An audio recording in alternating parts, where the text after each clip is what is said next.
Welcome to the N10-008 Emotional Support Group / podcast show. I'm your host, Tech Lady Tay Tay. Now, seriously speaking, this podcast serves as a study group for the CompTIA Network Plus certification exam number N10-008. This is definitely an if you know, you know kind of situation. Now, anyone who's studying for the certification exam administered by the Computer Technology Industry Association, or CompTIA, anyone who took the test or is studying for the test will tell you that this test is not for the weak. No. I'm sure there's someone out there who has read N10-008 material until their eyes bled. I was one of those people. That's how I know. And that's why I'm here, to kind of pass you a tissue, maybe a shoulder for you to cry on. I don't know, but I'm here for moral support. And I figure, there's a lot of people besides myself reading material until your eyes bleed.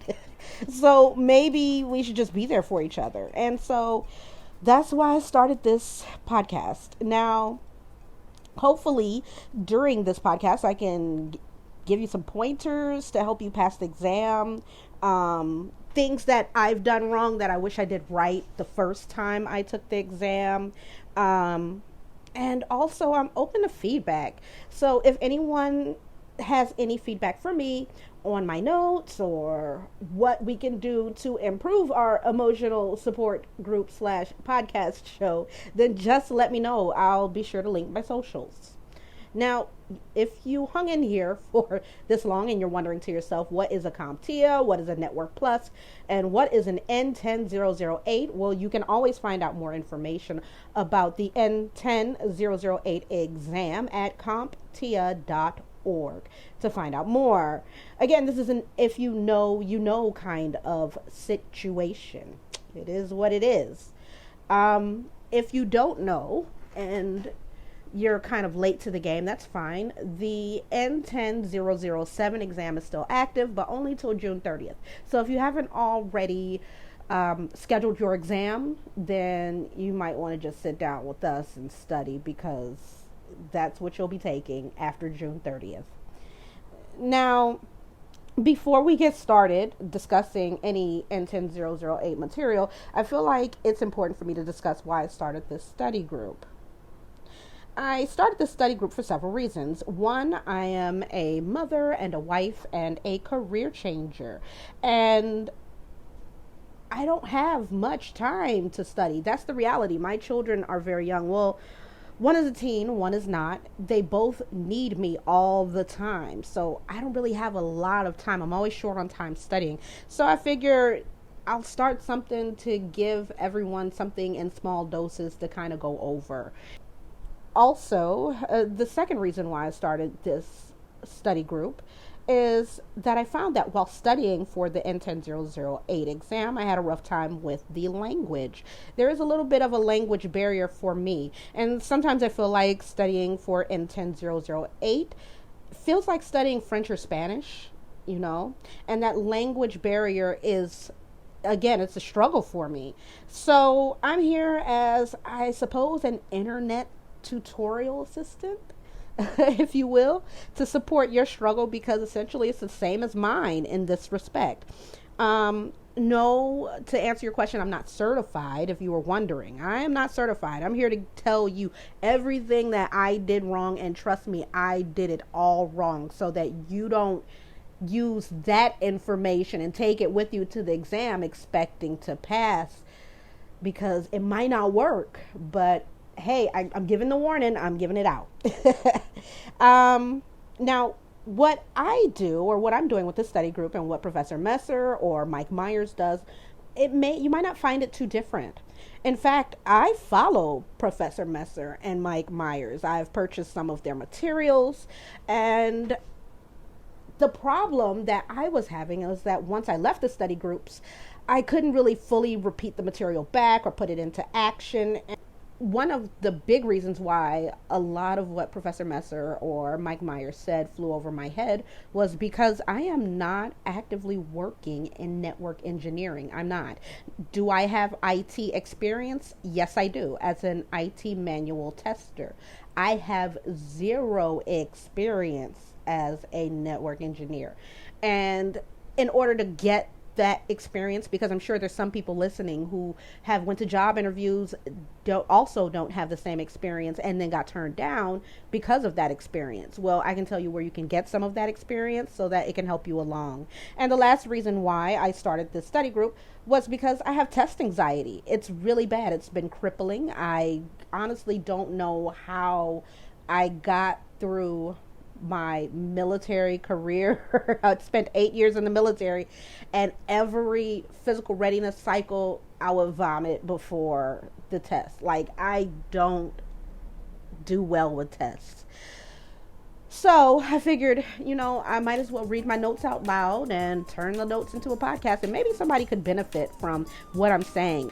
So repeating back the information and actually actively doing it really does help me get over my test anxiety, and hopefully it helps some of you out there.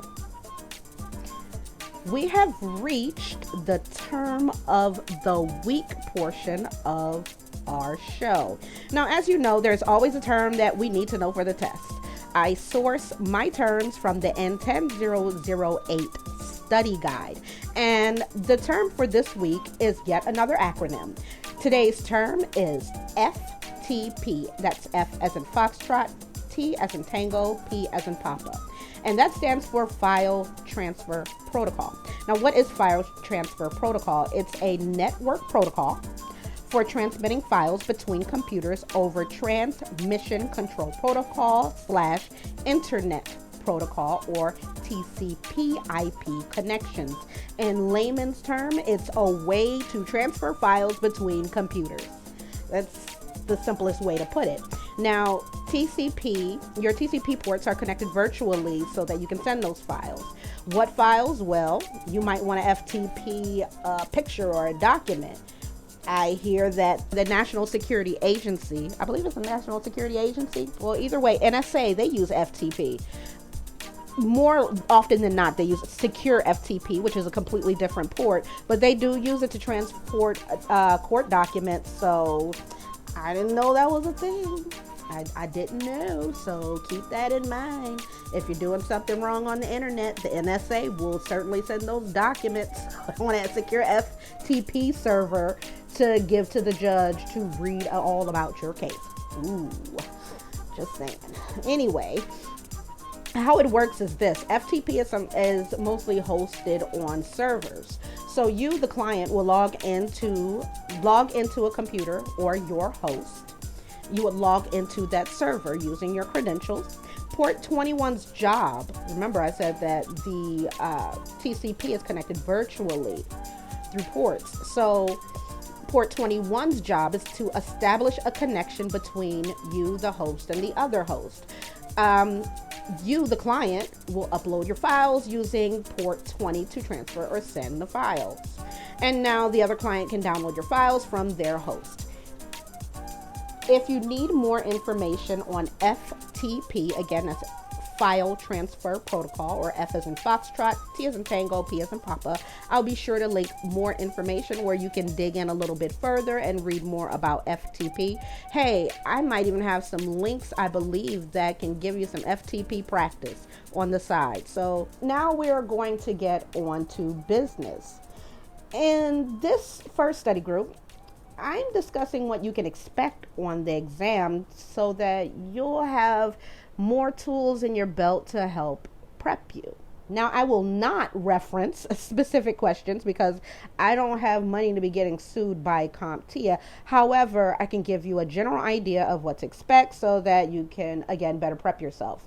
I'll be sure to post any and all links referenced in this session. First, you want to make sure you get your exam objectives for N10-008. Now, I will have both N10-007 and 8's exam objectives linked on my blog Why? Because there are some N10-008 questions that I'd expect to see on the 8th. So it might not be a bad idea to have both.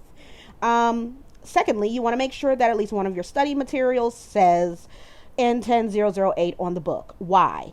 Well, Professor Messer in one of his study groups broke down the particulars of the test, of the N10-008 test on his podcast, and there was basically a 60 question difference between '07 and '08, and you don't want to miss those questions. You want to make sure you answer them correctly or as best as you can. Now, here are 5 things that you can expect from the exam. Again, I'm not certified. I'm trying to get like you. Sorry, not yet. However, I did take the test back in January. And let me tell you, I was not ready at all. No. So here are 5 things you can expect on the exam when you're ready to take it, whether it's 7 or 8. First of all, please keep time management in the back of your head. Please do that, because that timer goes very quickly. You definitely don't want to spend too much time on a question. I know I did, and at one point I was answering a few questions at 2 minutes. That's how I know I failed. Again, I'm telling you everything that I did wrong, and I did it all wrong so that you don't do it. Secondly, there are hints everywhere on that exam, everywhere. So you really do need to go back over your basics. Meaning, what is the OSI model? What is every layer in the OSI model? What's the protocols in the OSI models? How can I troubleshoot using the OSI model? What's a router? What's a switch hub? How do I configure a switch to connect to another department? You need to know that, because they are going to ask you questions, advanced versions of these basic questions. So hopefully we can get enough basic information out of the study group that'll help you with that. The third thing to expect, you better know how to configure a network, fam. That means if they have a answer bank that has 2 computers, a router, and a server, you better know how to put that thing together and make that thing thangin'. Seriously, you need to know how to put together a network. You need to know your output. You need to know your command line. There are a few questions, performance-based questions that you'll see that will ask you about how to configure your network. So you better know your command line interface, and you better know your commands. You also should know your cables, because they do ask a lot about cables and cable types on the exam as well. So make sure that you know your commands and your cables, and which ones goes to which ones are Wi-Fi standards, which are not. You should go over it. You can study all the material that you want, but if you don't know how to put a network together on those performance-based questions, it may be lights out for you for the rest of the test. I don't know how they grade those performance-based questions, but you better get in gear. You better know how to put it together. That's all I'm saying.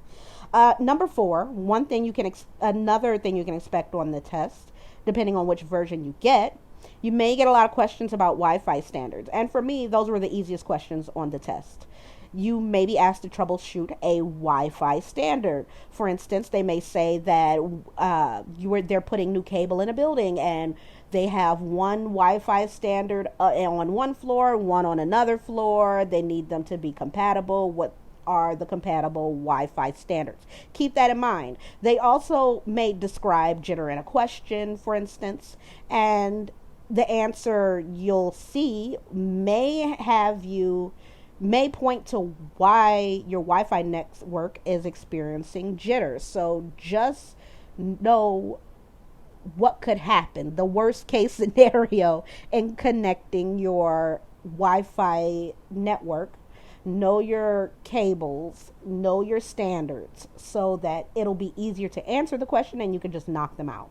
The 5th thing that you can expect to see on the exam are troubleshooting questions. So if you can, answer all the troubleshooting questions that you can from whatever practice exam that you're taking. Now, on my version of the test, I had all kind of troubleshooting questions. You do need to know the process related to troubleshooting, as far as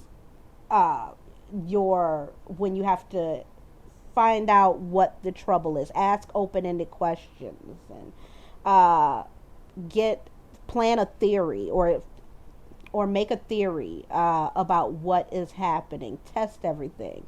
They're going to ask you about the what I call the IT troubleshooting mantra.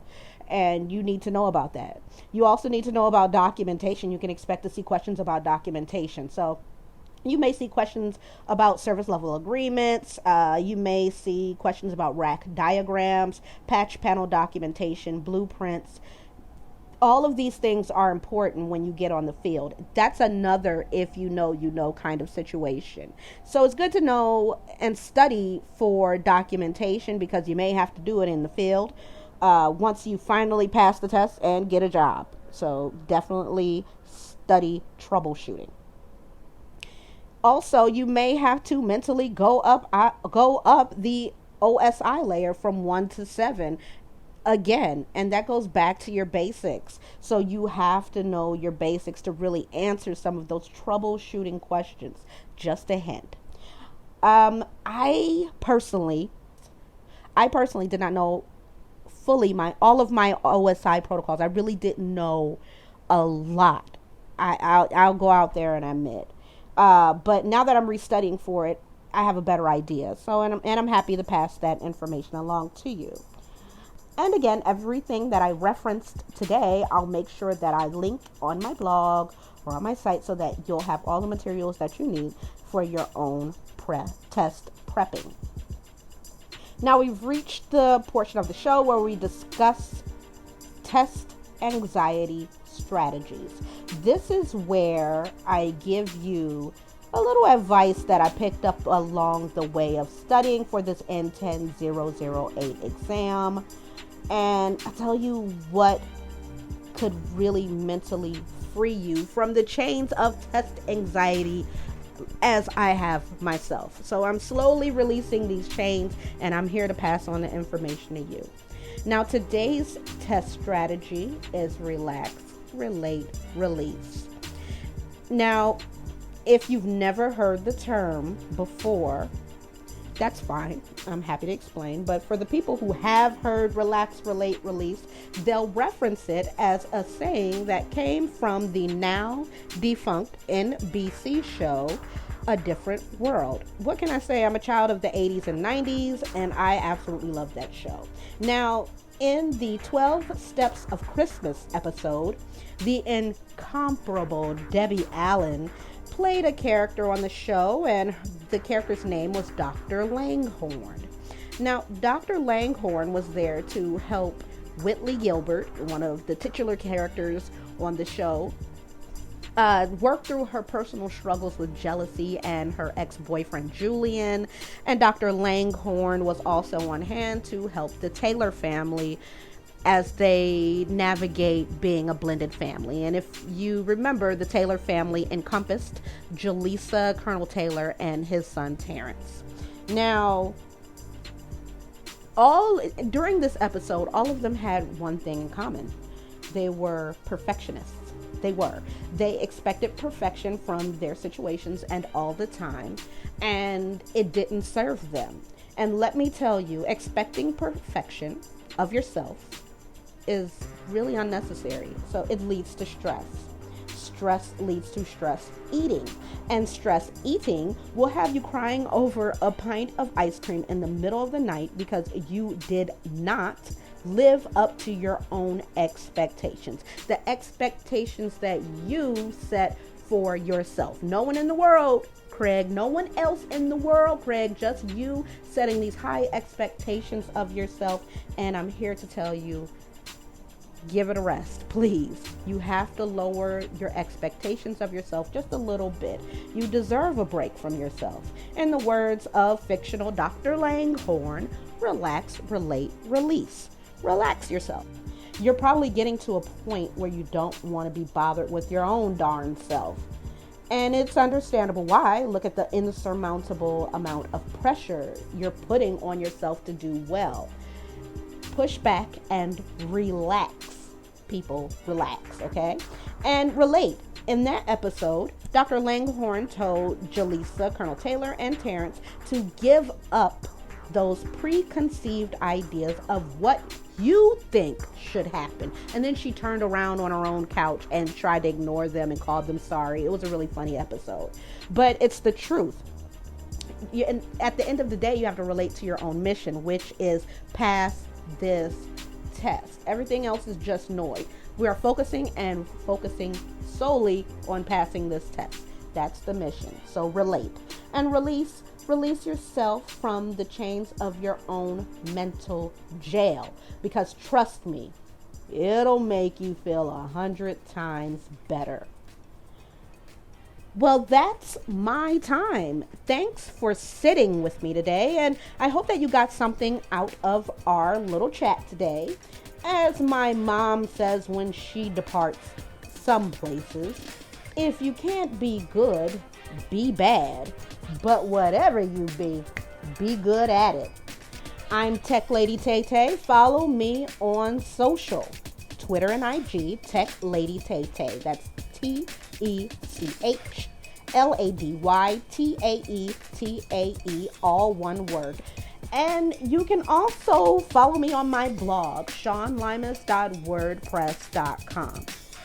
One day, I'm going to get a .com, but not today. Have a good one.